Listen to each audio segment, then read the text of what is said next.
Всем привет и в очередной раз прошу прощения за долгое отсутствие. Увы, на то были причины. Но видео не об этом, посему давайте уже перейдем к делу. Сегодня мы рассмотрим Tyranny, довольно интересную изометрическую RPG. И да, как вы понимаете, мне нравятся подобные игры, судя по тому, что я довольно часто делаю обзоры RPG, и как-то так совпало, что все они оказались изометрическими. Ну ладно, давайте уже начнем знакомство с Tyranny, ну или с тиранией, в переводе на русский. Данная RPG занимательна тем, что позволяет нам примерить на себя довольно нетипичную роль. Роль некоего вершителя судеб, который является слугой некоего Тунона, архонта правосудия, который в свою очередь является подчиненным некоего темного лорда, именуемого Кайрос. То есть в этой игре мы изначально отыгрываем не рыцаря в сияющих доспехах, а именно что довольно важную шишку, которая состоит на служении злу. Согласитесь, это интересно. В конце концов, где еще вы можете отыграть злодея? Кстати, по ходу дела игра может заставить вас задуматься о том, что же такое зло. Действительно ли то, что называют злом, является таковым? Ведь важно здесь то, по какую сторону баррикад ты стоишь. У этого самого темного лорда огромная империя. При этом в этой самой империи Кайроса живут люди. Много людей, соответственно, раз уж он тут весь мир завоевал. И при этом неплохо живут в принципе. Кайрос это не какой-то жестокий тиран, который со своей армией орков просто хочет всех поубивать и ограбить. Кайрос правит империей. В этой империи есть своя иерархия, единая валюта, законы. Все как во всех нормальных государствах. А ненавидят его просто потому, что боятся и подчиняться его воле не желают. Да и в целом по ходу игры вы сами увидите, что не везде все делится на черное и белое.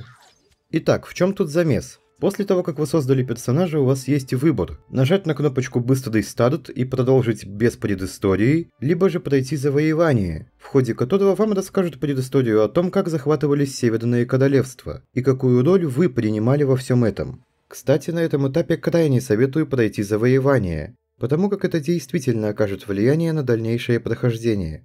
Так вот, по итогу Северные Королевства были покорены, но внезапно некоторые взаптали, и все такие бунт, мать его. Ну а что Кайрос? Он послал две свои армии, чтобы те этот самый бунт подавили, но почему-то они уже длительное время сделать этого не могут. В основном проблема заключается в том, что эти две армии придерживаются разных идеологий. Давайте, пожалуй, о них и поговорим. Есть здесь такие ребята, как опальные, и там у них все строго. Все по военному уставу, серьезная дисциплина, ну и так далее. Опальные являются элитой армии Кайроса, но, к сожалению, они малочисленны. Командует этими ребятами Грейвенаше, он же Архонт войны. Сила его заключается в том, что он постоянно поддерживает связь со своими солдатами. Он словно чувствует их и позволяет им переживать серьезные ранения. Собственно, бойцы ему за это благодарны. В их рядах часто можно услышать фразу «Грейвенаше хранит». И это не пустые слова. К сожалению, порядки у опальных довольно судовые. Они почти никогда не берут пленных и особо не проявляют сострадания к мирному населению, которое попросту могут вырезать.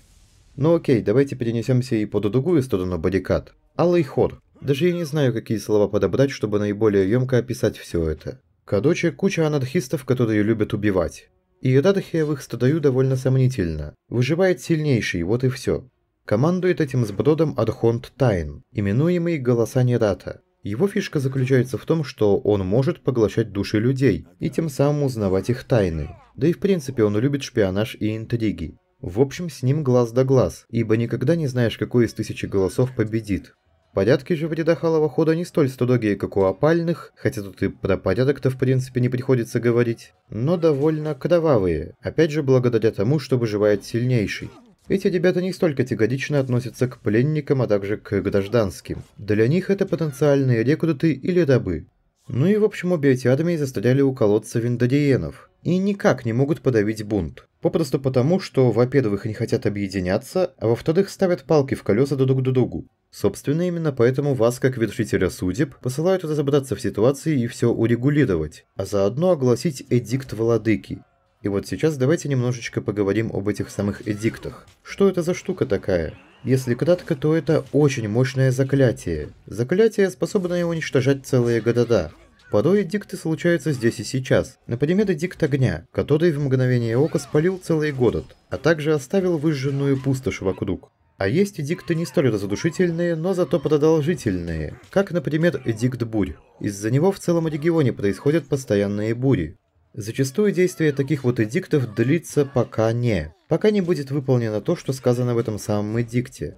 В общем, проблема вас и окружающих на самом статусе состоит в следующем. Вы оглашаете эдикт, который всех убьет. И повстанцев, и вас, и обе армии. В том случае, если за 8 дней колодец Виндодиенов не будет захвачен. Вот как-то так. Дальнейшие события зависят целиком и полностью уже от ваших решений. Могу лишь сказать следующее. Тидани — это не та РПГ, в которой у вас только иллюзия выбора. Каждый выбор здесь правда что-то значит. Меняется отношение к вам конкретной фракции, меняется ведомость или увеличивается страх ваших спутников, да и в целом вы оказываете влияние на сюжет. В конце концов, вы вершитель судеб, и являетесь таковым не только на бумаге. Ну и еще кое-что, прежде чем мы подытожим тему сюжета. Несмотря на то, что играете вы изначально на стороне зла, скажем так, вам никто и ничто не мешает присоединиться к повстанцам, при этом оставшись белым и пушистым в глазах владыки, до поры до времени делая вид, что вы двойной агент. Либо же вы можете плюнуть на всех, сказать, что я здесь босс и я сам всех захвачу, и, собственно, сделать это. В зависимости от того, какую фракцию вы поддержите, будет изменена концовка. Но складывается концовка не только из этого, если что. Вы также решаете судьбы регионов, ну и своих спутников. Кстати, о них. Спутники в Тидани хороши. Каждый персонаж здесь прописан и представляет из себя ценность не только в бою, но и как личность. У каждого из этих ребят свое мировоззрение и своя система ценностей. Кто-то до последнего будет топить за свою фракцию, а кто-то будет требовать того, чтобы вы сделали так, а не иначе. Плюс ко всему, у каждого из спутников есть свои личные квесты, выполнив которые вы сможете узнать о них гораздо больше и посмотреть на персонажей немного под другим углом. Например, Алая Фурия по имени Фуга, которая может стать вашим компаньоном, не такая уж и кровожадная безнравственная мразь. Воин опальных барик, который практически буквально сросся со своим доспехом, не так-то прост, как кажется на первый взгляд.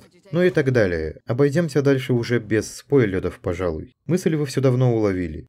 Подводя итог сказанному ранее, скажу следующее. Сюжет в Тидани хорош, а лор игры крайне проработан. Диалогов здесь тьма тьмущая, читать замучаешься. Практически у каждого персонажа вы можете узнать о том, как он относится к той или иной фракции и что он о них думает. У всех свой собственный взгляд на вещи, которые они зачастую не стесняются тебе изложить.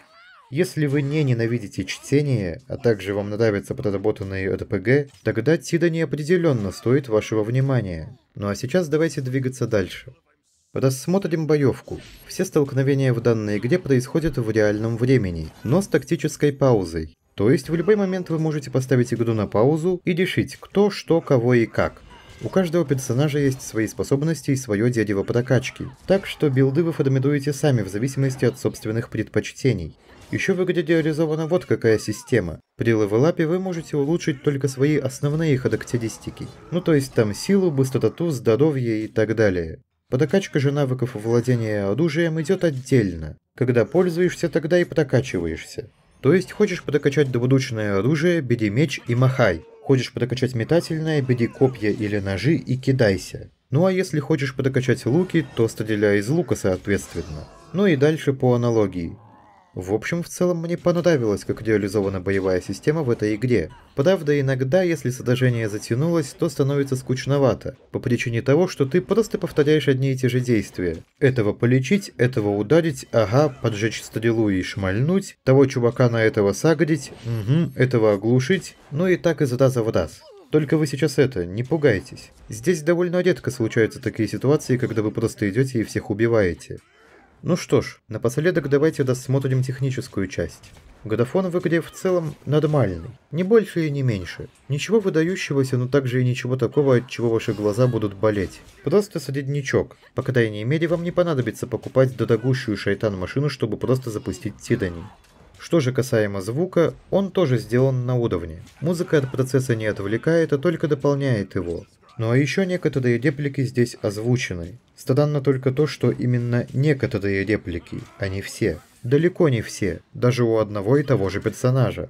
Ну да ладно, закроем на это глаза. Видимо, просто не хватило бюджета. Правда, тогда опять же, зачем в принципе решили что-то озвучивать начинать, если знали, что денег не хватит? Короче, странная ситуация. Давайте подведем итог. Хороша ли игра и стоит ли ее покупать? И мой ответ – да. Если вы в первую очередь хотите поиграть в хорошую RPG с сюжетом, а уже дальше по списку у вас идет боевка, графика и так далее, тогда да, берите смело. Определенно стоит купить и поиграть. На этом все. Подписывайтесь, если хотите увидеть еще больше подобных роликов, ну или просто если хотите меня поддержать морально. Всем удачи, еще увидимся, пока.